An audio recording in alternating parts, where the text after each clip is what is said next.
Welcome back to learning outcomes. चलिए solve करते हैं आज कक्षा 8 विज्ञान विषय अभ्यास प्रश्न बैंक के वे प्रश्न जो कि पाठ 12 घर्षण से आए हुए हैं। घर्षण चैप्टर से टोटल 11 क्वेश्चन आए हैं।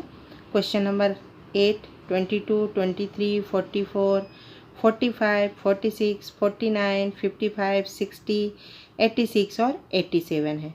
तो चलिए स्टार्ट करते हैं। हम एक एक करके हम सभी को सॉल्व करेंगे। क्वेश्चन नंबर 8 है, बुझो अपने घर जाना चाहता है, उसके सामने 4 रास्ते हैं, चिकनी मिट्टी का, घिसा संगमरमर का, गिट्टी का और बर्फ़ का। अब पूछ रहा है क्वेश्चन में कि किस रास्ते पर बूझों के फिसलने की संभावना सबसे कम होगी। तो उसी रास्ते पर फिसलने की संभावना सबसे कम होगी जहाँ पर घर्षण ज़्यादा होगा। तो हम चारों ऑप्शन में देखते हैं, जो गिट्टी का रास्ता है उसमें घर्षण सबसे अधिक होगा, अतः इस रास्ते से अगर वह जाता है तो फिसलने की संभावना सबसे कम होगी, क्योंकि हम जानते हैं कि जो घर्षण होता है वह संपर्क में आने वाले दो पृष्ठों के बीच सापेक्ष गति का विरोध करता है। तो इस तरह से खुरदुरी सतह पर घर्षण अधिक होगा। क्वेश्चन नंबर 22 है, किसी चाकू को घिसकर तेज करने के लिए निम्नलिखित में से किसकी सतह सबसे अधिक उपयुक्त होगी। तो ये भी घर्षण का ही क्वेश्चन है। तो हम जानते हैं दो सतहों के बीच में सापेक्षिक गति होनी चाहिए और जो कि एक दूसरे का विरोध करे, तभी चाकू की धार तेज होगी। तो देखिए, पत्थर, प्लास्टिक के गुटके, लकड़ी और कांच के गुटके, इसमें से सबसे अधिक जो घर्षण होगा वो किस में होगा? पत्थर में। तो इसका सही आंसर होगा पत्थर। अब यहाँ पर हम क्वेश्चन नंबर 23 देख रहे हैं। इसमें दिया है भारी वाहन ट्रक के टायर बड़े और चौड़े क्यों होते हैं।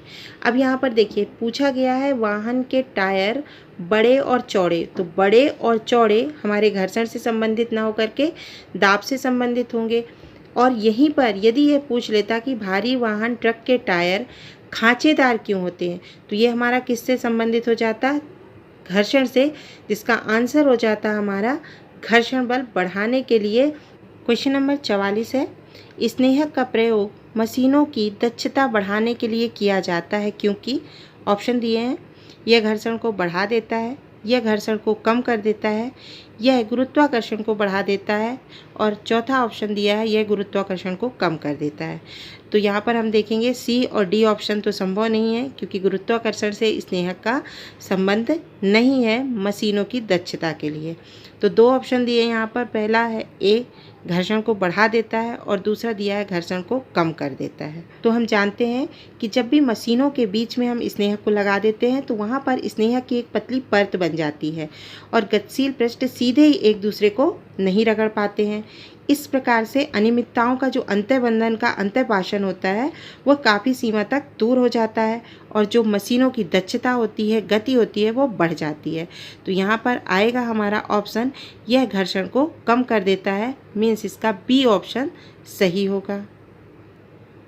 अगला है क्वेश्चन नंबर 45, माचिस की डिब्बी की साइड से खुरदुरा क्यों बनाया जाता है। हम देखते हैं जो माचिस होती है उसके साइड में जहाँ पर हम उस काड़ी को रगड़ते हैं उसे खुरदुरा बनाया जाता है। हमारा दहन और ज्वाला उसमें पढ़ा है कि जो माचिस के जो साइड में होता है वहाँ पर एक मिक्सचर लगाया जाता है जो होता है एंटीमनी ट्राइसल्फाइड, पोटेशियम क्लोराइड और श्वेत फास्फोरस का, जो कि आजकल के वाइट की जगह में रेड फास्फोरस का यूज ज़्यादा किया जाता है।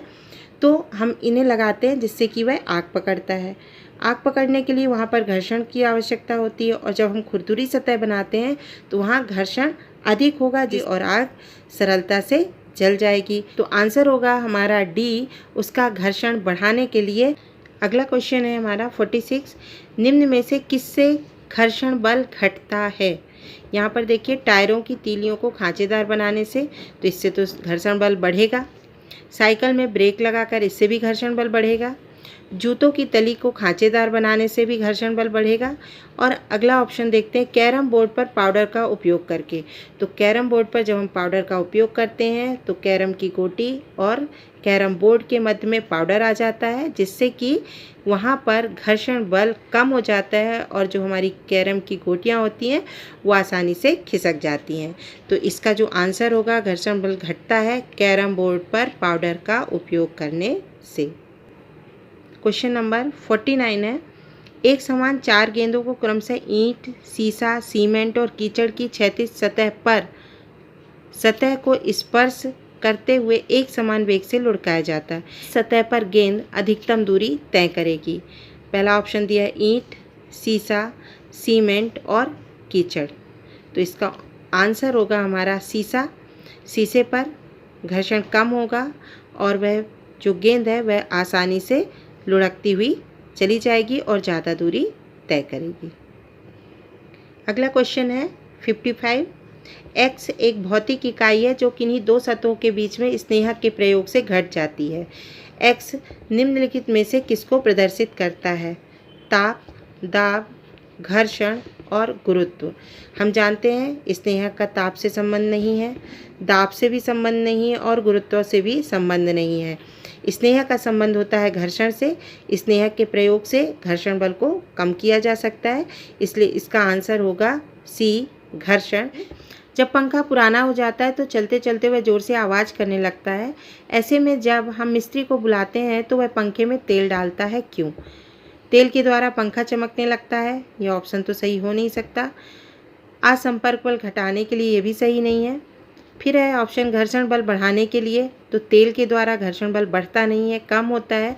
तो अगला देखते हैं घर्षण बल कम करने के लिए, तो हमारा आंसर होगा सही डी, घर्षण बल कम करने के लिए। अगला क्वेश्चन है 86। चित्र में एक लड़के को किसी संदूक को दाहिनी ओर से बाईं ओर धकेलते हुए दिखाया गया है। संदूक पर घर्षण बल कार्य करने की दिशा होगी। अब ये पूछ रहा है इसकी दिशा क्या होगी जो घर्षण बल कार्य करने की है?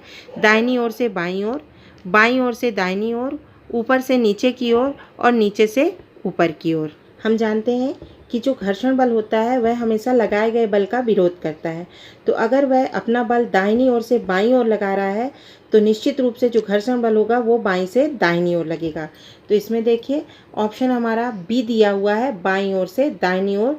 तो सही आंसर होगा हमारा बी। जब दो वस्तुएं जो एक दूसरे के संपर्क में हैं एक दूसरे के सापेक्ष गति करें, गति करने की प्रवृत्ति रखें, तो घर्षण बल तभी कार्य करता है जब, ऑप्शन देखिए, दोनों वस्तुएं ठोस हों, एक वस्तु ठोस हो और दूसरी वस्तु द्रव हो, एक वस्तु ठोस हो दूसरी वस्तु गैस हो, और चौथा ऑप्शन दिया है वस्तु की ठोस, द्रव, गैस अवस्था पर निर्भर नहीं करता। तो ये हम जानते हैं कि जो घर्षण बल होता है वह एक दूसरे के संपर्क में रखी गई वस्तुओं पे सभी में लगता है, यह ठोस, द्रव और गैस पर निर्भर नहीं करता है। तो हमारा सही आंसर होगा डी, वस्तु की ठोस, द्रव, गैस अवस्था पर निर्भर नहीं करता है।